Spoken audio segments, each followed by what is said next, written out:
Okay, Lisa, you're an extrovert. Casey, you're an introvert. Let's say you're at a party. When do you leave? I am that obnoxious person that is always like one of the last people to leave. And I always say I'm not going to be, but I am. Like I stay after church and talk to people way too long. The PTA meetings, I'm always like lingering later, like that kind of stuff. I try to get a sense from the host and hostess of like when they've had enough and try to leave at an appropriate time. But if I'm being really honest, I think I leave the party probably 10 minutes later than I should have. As soon as it doesn't seem rude, I will leave.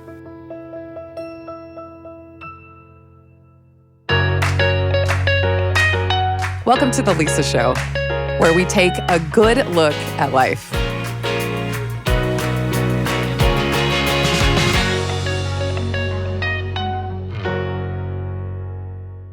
Maintaining friendships as an adult can be kind of tricky. And especially considering we've come out of COVID and being isolated, the fact that our lives constantly change as we change in our jobs and our kids and our family status, everything is a moving piece and friendships change as well.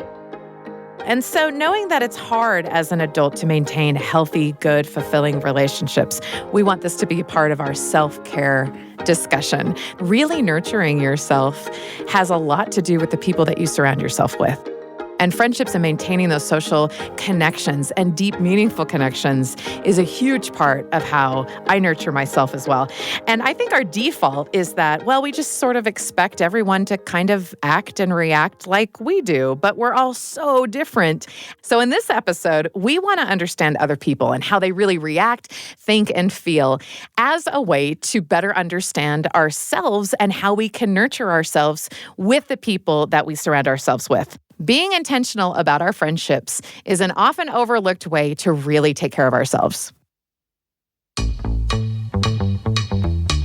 So if you couldn't already tell, I'm an extrovert, and my best friend Casey is an extreme introvert. So my producer, McKay, took us into different rooms, asked us the exact same questions, and then brought us back together to listen to our answers. Okay, let's say you are at this hypothetical party and you don't see anyone that you recognize. What do you do? This has actually happened to me a couple of times, like either at events or parties or whatever. And I usually go right to the food, if there's food, because that's when I think people are more relaxed and ready for a social interaction, and which I will just introduce myself and find a little circle. Again, usually by the food. I don't mind when this happens. I just don't want people to feel sorry for me. So I try to keep a happy expression on my face. I just find a spot and stare at people. Or I help myself to some delicious food. That's probably where we met. I love it because we would meet. Sorry, but it's all true. Don't apologize. I love it because here's the thing, like, we're really close friends. We would meet by the food. Yeah. This is, I would have come up to you. I would not have felt sorry for you. Good. But I would have chatted you up 100%. Yeah. And here we are. It would have been great. Yeah. Okay, let's talk about exit strategies. Let's say you're in a conversation with somebody and you need it to end. What's your move? I am really good at this of ending sort of a conversation with like a big, like kind of mom style, like, oh yeah, well, what are you gonna do? It's crazy out there. I'm just gonna go grab something to eat. Can I get you anything? Or, just making a transition then nothing's worse than I think when I talk to somebody and I can see their eyes glaze over or they don't want to talk anymore. I want to give them an out. Like, okay, yeah, you're not interested in talking to me. You want to talk to somebody else. You're looking around. That's fine. I can end this for us right now. I say, that was so great seeing you. Bye. It's so natural. Bye. I mean, I'm a polite person, so I make sure that it's okay. It's been long enough. And then, yeah, this was so great. Like right now, this was so great. Thank you. Well, toodaloo. And then she left. You two have really good manners. I think this is a good theme through like taking care of yourself because you don't want to ever have regrets. And I can hear that in your voice too of saying, I don't want to seem rude. I don't want to be rude. I want to have good manners. I want to do this right. You don't want to regret it later. That is part of like taking care of yourself, like socially and your relationships, right? And so I do think that a good fallback for introverts and extroverts is that like through line of good manners. Yeah, just a little courtesy, polite, thoughtfulness. And if you know how agonizing things are for me, it's even more polite than you have any idea. Yeah, that's true. and for other people too. You know. Okay, Lisa, describe your ideal best birthday party ever. Okay, so I've had the best birthday party ever. It was a surprise. I went out to dinner with some of my really good friends. We ate good food. We had really great conversation. We went back to my house and there was a surprise party in the backyard and it was so fun and there was a ton of people there and great desserts.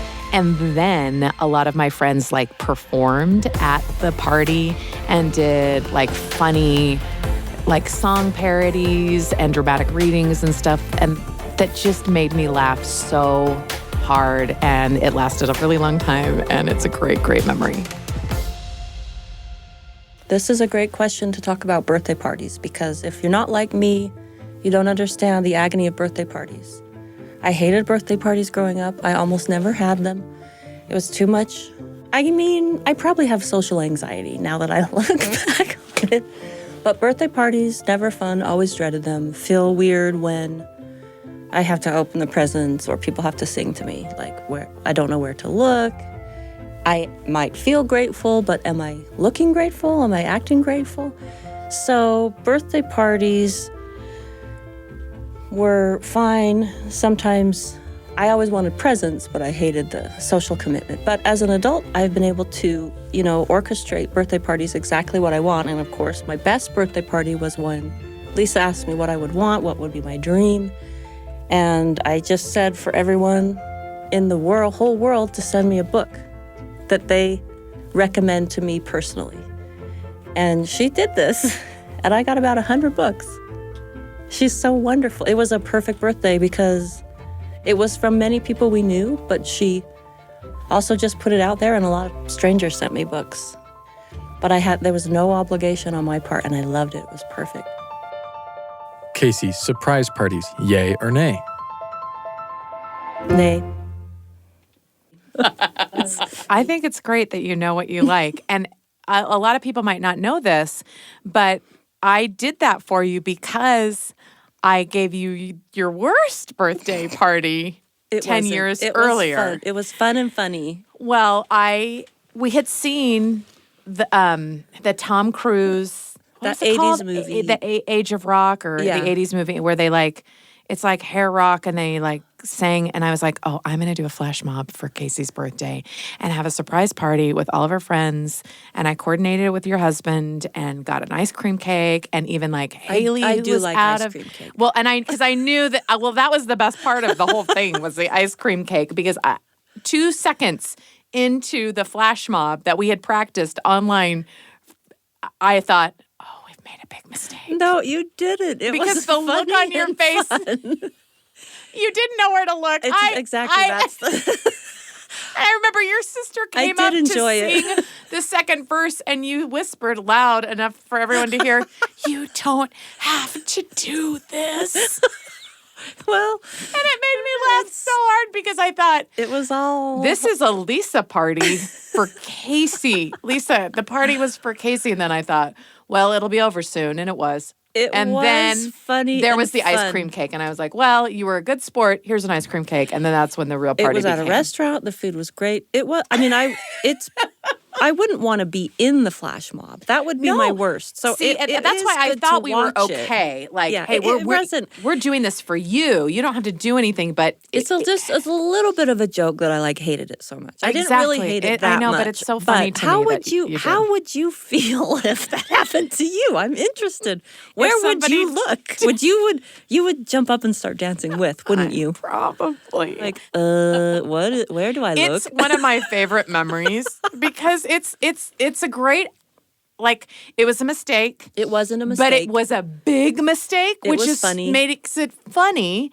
And you were such a good sport about it. And then it's a story of redemption because 10 years Well, later, yeah, this I was- got it right. I did like this I better. got it right. And now all these strangers sent you books, and now you have this pile of books Yeah, it's that so now great. we have It's to talk about perfect. getting a new bookcase. Yep. And I loved it. And I got to talk to people about you. And it's really interesting because, we're talking about this in terms of how you take care of yourself, but it's also like the better equipped you are to take care of yourself, the better that you know yourself, you can communicate that better to other people, and it enhances and deepens your friendships, And Yeah. that's what happened, I think, with us, Yeah. because I got to know you better and was able to orchestrate that only because you told me. It's not like I am so clever and I came up with this big thing. I just listened to exactly what you said and then did it. Yeah, and you made it happen. And was in my easy. mind, I would never have asked anyone to really do it because it seems, that's so rude. It's No, not it's a not typical. rude. But there are many people who are like, and this is what surprised. I actually learned a lot because I learned that people don't mind, and you can ask for what you want. Yeah. There are people who wanted to do this, which I wouldn't have thought that anyone would want to send me a book. So many people They were did. so excited. And they were so excited. People were and excited that some person, I couldn't believe a it. couple people couldn't decide and sent you more than one book. I know. One person sent me 10 books. Yeah.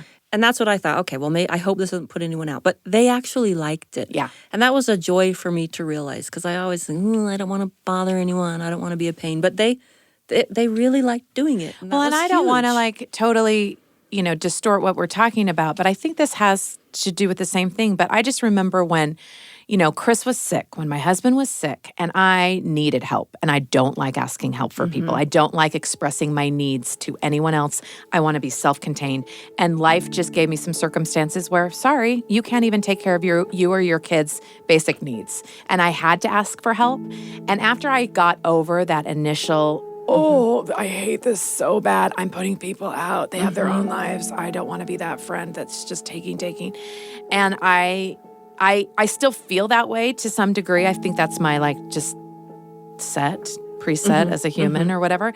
But when I saw how much love it felt and how much I needed it and how much my kids benefited from it and how my friends would say no, I just want to if it's such a vulnerable thing. It's such a beautiful thing when you can give somebody a need, take care of something that they can't do for themselves. It makes you feel good. And I know that's doing it. And because you do it and you love doing it. I But do you love never doing it, believe but that you people never feel like believe- that for you. Yes, you but don't. they do. They do.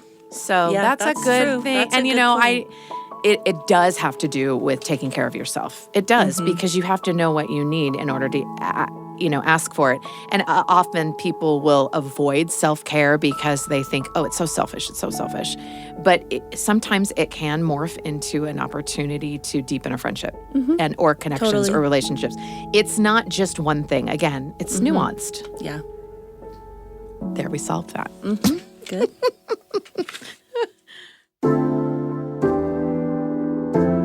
Now, I just talked to Casey and we compared our friendship as introverts and extroverts in really an extreme way and got to talk in detail about what really makes us different. So now how can we turn into what we know about our differences as a way to connect to each other and have a deeper friendship? Someone in my life who exemplifies this is my son, Miles. Sometimes we think we should be a certain way around others, and that actually gets in the way of us doing things that actually fill us up. And part of understanding what fills you up and what drains you, socially speaking, is only part of it. Learning to communicate that to different people in different social situations is another art. And I made a big mistake as a parent with my oldest child, Miles, now a happy, healthy, well-adjusted adult, thank heavens. I thought that if he were raised by two extroverts, that maybe he could learn to be an extrovert, even though he was clearly an introvert. I thought I could change him. So I grabbed my son Miles at family dinner to talk to him about it. I remember a particular incident when you were about, maybe 16 or something, and I made you, do you remember? when we made you try out for cross country and do cross country and stuff like that to like, Yes. Mm-hmm. and I remember thinking, oh, you just haven't found your friends yet. And once you do, you'll be more outgoing and you should do this and you should do this. And you kind of looked at me. This is the way I remember it. And you were like, I'm an introvert and there's nothing wrong with me. Stop trying to make me an extrovert. And it really stopped me in my tracks. Because I had friends. I had friends, but like, I saw my friends about as much as I wanted to see them, and they were totally fine with that. They were all like introverts too, but like we all shared like the same like time at school, so we all like spent like those times together like at school. But like we were all just kind of like all kind of kept to ourselves, and that's there's nothing wrong with that. There's absolutely nothing wrong with that. There's nothing wrong with that, but it's it's when you don't. It's not one of those things that you expect to be like. How would you say that? Like non-universal? Yeah. Like it's sort of your experience. You kind of assume that everybody else kind of feels the same way as you. But it really isn't the case. There's like a huge variation in that. We wouldn't kind of like let it go. I remember we would just kind of like push it for a bit of like, yeah. Because like I remember when you came out and we were like, yeah, we love you. That's really great. But when you were like, I'm an introvert and there's nothing wrong with that. I remember thinking, yeah, but maybe you could try this, or maybe you'll change when you get older. Like I don't know why I hung on to that, and I'm sorry. Totally fine. Hey, you know what? I probably needed it because that is like being an introvert or an extrovert, like that's one thing. It's sort of that's more just like how you kind of like relax and how you kind of like recharge yourself. But it is very like important, I think, to have like a baseline level of social skills and to be like kind of affable to other people. I feel like is. Oh, I like that. So I didn't totally mess everything up. No. I want this on the record. It was probably good for me. It was probably good for me in the long run. Because I needed to, because everybody needs like kind of interpersonal skills. I think it just kind of like greases the wheels of society to, be affable and be likable. But it's just not something that I go out of my way for. Do you ever find yourself kind of like pretending to be an extrovert in a situation that you feel like calls for it, or are you always just like, no, I don't need to think of it that way? I'm curious. When I was younger, definitely, but now. Now there's a clear enough divide. Like? Just like parties at friends' house, some people would invite me over to like parties that I didn't want to go to, or like social events that would cut into my precious video gaming time. So precious. Hey, it was only Friday and Saturday. I see. I had very clear rules.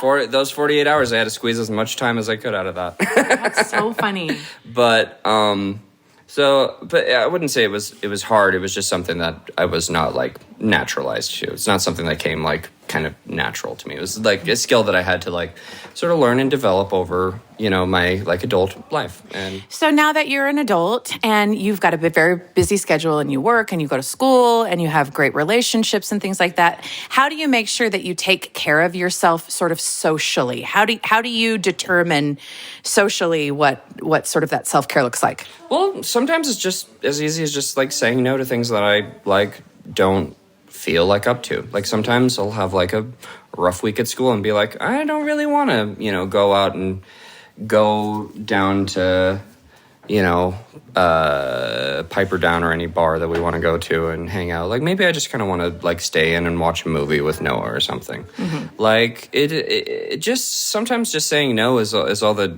really needs to happen. People are usually like pretty accepting of that. People are usually like, oh yeah, totally no problem. You don't stress about that anymore. I don't stress about that anymore. And if there's pushback, then I can always joke back. But it's mostly just about like, kind of balancing, my feelings on the matter, and then also making sure that all my friends feel like that I care about them. I think that's so sweet that you care about other people's. It's not just saying, I just do whatever I feel. Yeah, no, and sometimes I end up having a lot more fun than I expect to have. Sometimes it feels like I get to go, like, sometimes it feels like I'm going out of my way to, just, keep in touch with people that I genuinely do care about and that I genuinely do love and who love me too. And sometimes it feels, and sometimes I have way more fun when I go out and do it in experiences where where I would be like, oh, I don't really want to do this otherwise, you know? Yeah. It's just, I think it just doesn't come natural to me, but I don't think that should preclude me from, still trying to make these connections and still try to keep up with them. And I think I love that because that's very important. It feels like a great way to take care of, your social life, but not do it at the expense of your mental or interpersonal connections. Yeah, I would just say naturally doesn't come. It doesn't come naturally to me, but that just because it doesn't mean that I have a free pass to sort of isolate myself forever. And I think when I have spent periods of time where I just didn't see anybody for a long period of time, like during COVID. Yeah, I think that was an extreme situation. Yeah, that kind of I think messed with my head a little bit, and I don't really want to. You knew that even as an introvert, that wasn't your dream. No, because it's nice to have breaks. It's nice to have breaks from people. It's nice to kind of be, it's nice to kind of go on a walk and put your headphones in and do that. But to do that all on your own for months at a time. No, that wasn't great. That's not great. We need people. Everybody needs people. Yeah, I think, and that's what I've kind of. That's what I've kind of learned is that we all kind of need people. We do. We need each other. Well, I love you. I'm proud of you. I love you. In our conversation about social self-care, you really need to know what it is you need socially so that you can take care of yourself. Now, Miles learned what he needed over time, despite his parents not knowing. So, I told the Council of Moms my experience with Miles and asked them how they know and communicate their social needs. So I had to shift my expectations in parenting and have different kinds of conversations as I'm trying to teach my kids how to have self-care socially. Because there's certain basics that I wanted to teach them, like manners. And this, even if you don't like it, you got to smile when grandma and grandpa come over. And I mean, not that they don't like it when grandma and grandpa come over. I'm just saying if you are shy, you can have some manners, look people in the eye, shake hands, know how to have a job interview. I don't know. I had to completely reassess what it means to honor somebody else's, social needs. And those kinds of social contracts are tricky because we can, if you are so used to serving other people or accommodating other people, you can really fry yourself out, I think. But if you never put yourself out of the comfort zone too, you can also isolate yourself. So I'm wondering how you balance that sort of your self-care in social situations. I'm an ambivert, so I'm a little both. I have my moments where I can be extroverted. It depends. In a situation like this where I know the both of you and I feel safe, then I am not as terrified to talk. But I will say this, with the health stuff that's been going on. So 2018, just woke up one day, started having seizures. No explanation. My voice will do this thing like it's doing right now where suddenly it'll go gravelly. I will... etch-a-sketch, I call it, where it's kind of I go vacant. I don't have, they're called absence seizures. I don't have those, but I have a tiny little bit of it. But I have what are called myoclonic seizures. So I'll twitch and jerk. It looks a little bit like having the hiccups and Tourette's kind of at the same time. But for me, what happened when I started getting sick like that is I started to introvert more. I started, I started to become more of an introvert because being around people was embarrassing, so embarrassing for me. So, I limited my social interaction with people. I just cry all the time. That's all right. I just didn't quite want to do it this quick out of the gate. No, this is a crying-friendly podcast. This is a safe space to weep. Safe space. Is evidenced by the fact you have tissue right here on the table. I love that. We're prepared. So it was hard because I loved being around you and so many friends and being around people. And because not only do I like that and does that, help my extrovert side, but I love watching other people be happy. So Ooh, I when love I would go that. to your parties and you guys were having so much fun and you're all so witty and so funny and you're cracking everyone in the room up, it's such a great atmosphere to be in. So I missed that for myself. I just missed that atmosphere. It was really hard. That's really hard. I'm sorry. That's okay. Because and on a smaller level, I think a lot of people felt that during the pandemic. And I mean, you'd see all these like memes about introverts saying, "Oh, I'm living my best life. Like, let's never go back to this." Where I was like, but check on the extroverts. We're not okay. I was very concerned about you and Haley and some of our friends who are, because I remember having those thoughts frequently where I'm like, what do they do? We put What on do you shows with our do? kids, and it was not good. I demanded a lot from my poor children. You're like, here, I will give you $20. Sit in a semicircle in the living room. A lot of like Marco Polo video apps and like, no, but for real, and Zoom calls and social distancing outside, with masks just to get through. Did you feel like social media helped you? Like where you could kind of perform, on social media? And really just to feel connected to somebody. Were you doing TikToks? No, I don't go that far. Listen, it wasn't that bad. I'm just kidding. I'm still an old lady. I was like, yeah, I can stay home. I'm doing fine at home. Nice. Yeah. Did you do some sourdough? I didn't go that far. I was going to say, how bad was it? Yeah. I didn't go that far, but I have a little bit of extrovert in me. I know people sometimes say you're one or the other. You can't have both, but I for sure am more an introvert. So I was okay during that time. What's hard for me socially is being in a big group. Mm-hmm. This maybe ties into self-care because I feel like if like my little bucket isn't filled and I go into a big group, then I am drained by that. And I do not enjoy that experience. And I feel like I was not heard or seen or valued. Yeah. It gets dark.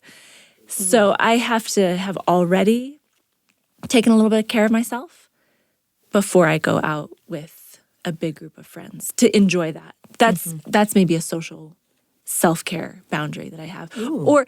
Or I just know I have learned to not have that expectation if I'm out with a big group of people that I will get fed in a way that is like really meaningful to me. I have to sort of adjust the expectation to just be like, this is just going to be fun and laugh and lighthearted and we won't get deep and serious, and that's okay. Ooh, I like that, because if you never go deep and serious, then that's such a need. Empty. Yes, I am too, and so. But I know what you mean. Not every social situation calls for that, and if you only have one social situation, a month, and you want it to mean all of the things, that's a lot. That's a big expectation. A lot of pressure. You got to draw some lines, draw some boundaries there. When I get nervous about going out with people or like in a professional capacity and I'm going to meet people that I'm like, maybe they're cooler than I am and like they probably do more interesting things and those kind of nerves. So many years ago, I heard someone talk about just sort of like being settled with yourself before you go somewhere, trusting that you'll show up as your best self and not worrying in advance, not worrying what people think of you, right? Instead of after giving the fact. people ahead of time the benefit of the doubt. Yeah. And sort of trusting like that I'll have the conversations that are going to be really beneficial and valuable. And I won't have the conversations that don't matter. Just sort of that idea of trust and care instead of trying to worry ahead of time, like, how's this going to go? And am I going to, am I going to be cool at the party or am I going to, like stand on the edges or whatever? That has helped me a lot in situations where I felt like a little trepidation. I like that, a little prep. Yeah, a little prep, a little centering and being like, hey, Amy, I got you. Show up as your best self. Yeah. You're in there. Just be that person. You're in there. I like that. But I think my worry. Your inner voice is nicer than mine. Mine is like, listen, you're going to say some things you're going to regret, but just let it go. We'll get better at this eventually. It's a funny thing to talk about self-care in a social environment, but I think it's really important. We're all different, and I realize that is not a a shocking statement. But sometimes I think we unintentionally surround ourselves with people who think and act and talk exactly like this. And my life has become so much more richer, so much more valuable. My friendships have become so much more deepened because of the differences that I have in my friends. And we've talked about in this episode introverts and extroverts, and there's a lot of other different qualities that we could judge the differences in each other. But I've used those examples as a way to illustrate how we all need different things. And in order to truly nurture ourselves, I think that we would do ourselves a discredit if we didn't come into our friendships with an intentional way to connect and deepen those relationships. Making sure that you take care of your own needs allows your friends to have greater freedom to really connect with you. And you set them up for success instead of, being silently resentful or having sort of agendas. And it allows you to both be who you are and deepen those relationships.